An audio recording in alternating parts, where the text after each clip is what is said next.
14 ఏళ్లుగా మంత్రిగా ఉండే నియోజకవర్గంలో డిగ్రీ కాలేజీ తీసుకురాలేదని నిజమైన ద్రోహి కడియం శ్రీహరిని ఆరోపించారు వైఎస్ఆర్టీపీ చీఫ్ షర్మిల. జనగాం జిల్లా స్టేషన్ ఘనపూర్ వేదికగా స్థానిక నేతలపై విమర్శలు గుప్పించారు.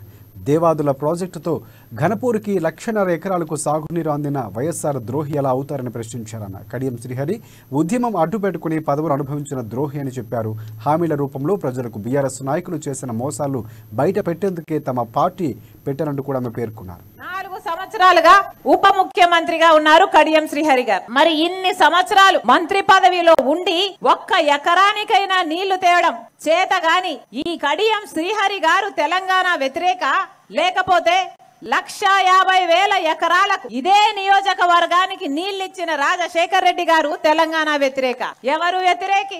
రాజశేఖర్ రెడ్డి గారు ఆ టైంలోనే పాలిటెక్నిక్ కాలేజ్ తీసుకొచ్చాడు ఈ నియోజకవర్గానికి. మరి రాజశేఖర్ రెడ్డి గారు తెలంగాణ వ్యతిరేక, లేకపోతే విద్యాశాఖ మంత్రిగా ఉండి